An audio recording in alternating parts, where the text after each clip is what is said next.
Hello, welcome back to the channel. I'm Tom Quigley, bringing the latest tips, tricks and techniques for your contemporary painting and drawing needs, and welcome back to another video. Now, today is Thursday, which means only one thing. Can you guess it? Yep, I'm going to be bringing you a new tutorial, and today goes without exception. Now, today's video is all about how to create an abstract rural landscape, and more specifically, I'm going to be using acrylic and oil pastel.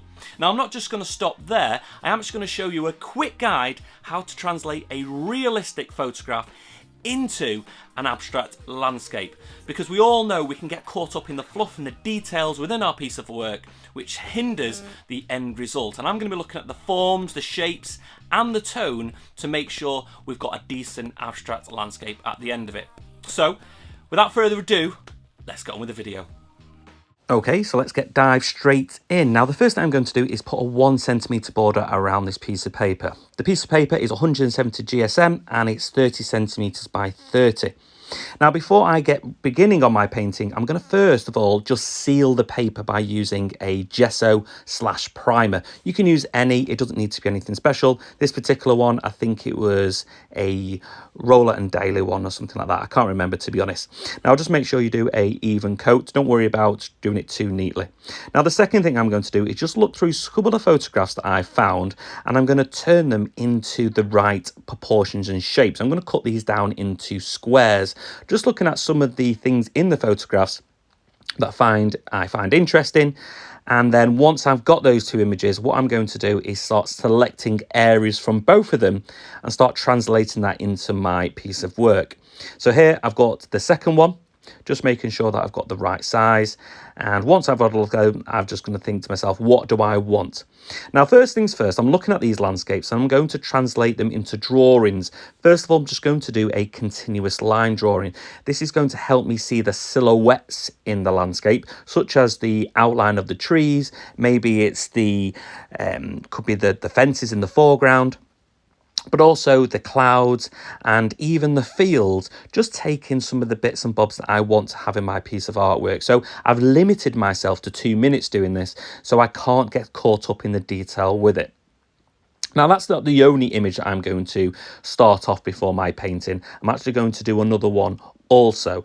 Now, the second one, when I start it in a second, just finishing up on there, getting the grass in there, is going to be basically of forms. So here I'm kind of looking at the geometry of the landscape, just simplifying some of the shapes that I can see and areas of tone that I need to have in my artwork. And the last thing that I'm going to do is just my visual vocabulary. So within my piece of artwork, I just want to see what an abstract kind of trees or line of trees would look like if I did them relatively quickly, trying to get the illusion of texture in there. Here, I'm just doing a figure of 8, kind of a scribble sketch. It might work, it might look a little bit too complicated for what I'm doing, but I'm just trialing it out anyway. I'm also going to just do some trees where I can see the areas of the trunks as well, and just see what shapes I can see those trees in there, especially if I can see some of the trunk and also some of the branches in there. And again, not thinking about it too seriously, maybe holding my pen up a little bit higher, again doing it relatively quickly, and just forcing myself to carry on drawing rather than stop and thinking about it. Again, I'll keep on doing some more here, such as the fences, just knocking it down to the simplest forms that I can see. And here it's just a post, it's just some very thin rectangles, and then we've got the wire that's going through them. We've also got some grass in the foreground, so here I'm just mimicking some flowers and some long grass. And then also I'll tendency to look at maybe some clouds, some also the rocks as well, which is going to form part of the kind of wall that's in the piece of artwork. And these things don't have to be, you know, totally realistic. It can be just hints of them. It doesn't have to be even, you know, in the right places as the actual piece of work that, you know, the images that you've been looking at. But here I'm just looking at them anyway. Some of it might translate, some of them might not. Now, I'm going to take some of these aspects just using a pencil, and you'll see me do some weight of line. If you're not too sure what that is, it's just pressing down when I'm changing direction and kind of not lifting up my pencil, because I really like to see those lines almost a trace of a journey through the piece of artwork. And so the lines that I'm creating, not just the shapes of what I'm drawing, but also the lines in between, will also have an added, effect to my abstract piece of artwork, and they'll be subtly in the background. of certain points, and I can use them to my advantage later on in the piece of artwork. Now here I'm just basically putting some of the clouds in there and some of the shapes that I can see, and that's about it, to be honest. I'm quite happy with that. Now the next stage, if you're not used to underpainting, I always like to underpaint my piece of artwork, because sometimes working on a white background can be a little bit too, you know, in your face, and you really can't get the values correct. But you don't always have to use, here I'm using a burnt umber, but you don't have to do that. Now I never use black in my painting. Here I'm using a blue ultramarine with the burnt umber to get a really dark tone. And what I'm going to do first is block in the darkest values of my piece of artwork. Now I don't want to be too careful here. It's just almost just blocking in those tones. And remember, with painting an acrylic, you can always paint over it. So here I'm just kind of slapping on the paint. I'm doing this as a very quick abstract landscape. So I did this probably in about half an hour. So I'm just using one brush. You can use a variety of different brushes if you want to. Here I'm just being lazy, just seeing what I can come up with. Sometimes when you care a little bit too much, you're not going to end up with the best piece of artwork that you wanted to. So here it's just kind of a spontaneous piece of artwork.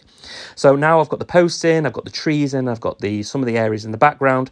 Now I always kind of go from the darkest to the lightest, but one thing that does do me head in is I just like to get the sky done and dusted. So I just get those blocked in, and then it feels like I've done a reasonable amount of work, quite quickly. And here I'm just using those blues and browns together to create a grey. So again, I don't use the black because I feel it's a little bit too harsh.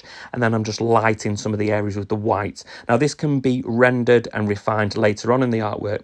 Now here's a good tip. If you want to get some kind of stark contrast between lines within your artwork, especially that I did the cloud here, I simplified it to just a bulk of a shape. I'm using just a piece of card here just to get those kind of stencil elements in the artwork. Some aspects will stay where you've got really harsh edges. Some of it I will soften later on in the artwork, but it's just a really quite a nice thing I like to do in my artwork. Here I'm just going a little bit whiter just in case I do some glazing later on in the artwork, but just bulking it out just with those kind of colours in there. Now after this, as I just carry on with the sky, I tend to do some really desaturated colours. And if you're not too familiar with saturation, I'll put a link up in the description above so you can have a look at that. Here I'm making some greens, but you can see they're really potent.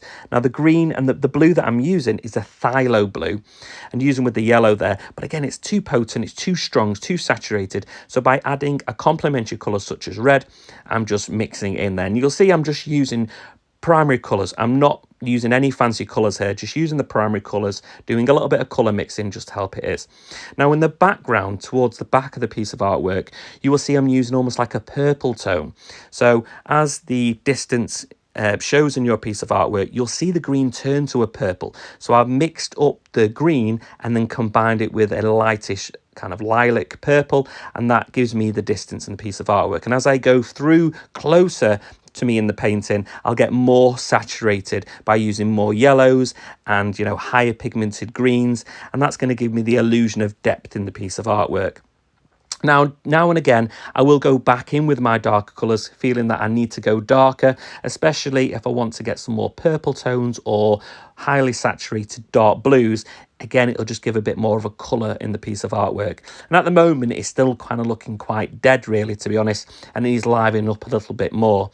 So as I keep on going through here, I'm just doing a bit of sgraffito, scratching back into the surface. You can do it another way where you're placing a piece of paper over the top and scratching through. And here you go now, started to actually apply some really vibrant greens and yellows, which really punch through the surface. And I've also used a bit of a teal colour, which is on the same colour spectrum, like an analogous colour, which just gives it a bit of a more of an excitement kind of look to it, to be honest. Now here I also used a cloth, just rubbing back in the surface and then painting back into it, just to have some experimental areas. And then I continue to add lighter and lighter and more saturated colours, and all I'm looking at here is the shapes of the fields. So I'm really interested in these kind of planes of colour between the trees where the fields, or I've almost got these patchwork elements of patterns. And what I'm doing is using the same colour palette, but changing elements such as adding white to it to make it a little bit more paler, or maybe adding some yellow. And it's just those kind of purples, greens and yellows, add in the darker hues, and then that's what you're going to get. Now for the final thing, I decided to use some oil pastel. So I've obviously dried the painting first, that you could scratch it through while it's wet, it's absolutely fine. And again, using that teal. And so those experimental drawings that I did earlier in the piece of artwork are really helping define some areas.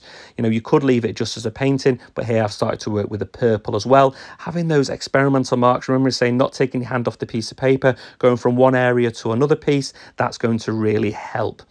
Now, at the moment, I'm feeling, is it finished or not finished? As I say, this is just a sketchbook investigation, so I'm just kind of playing around with the techniques. I'm not taking it too seriously. Here I'm using a grey as well, and it looks quite nice in the sky, just doing some really expressive, quick marks. You have to do them quickly, otherwise they look too purposeful.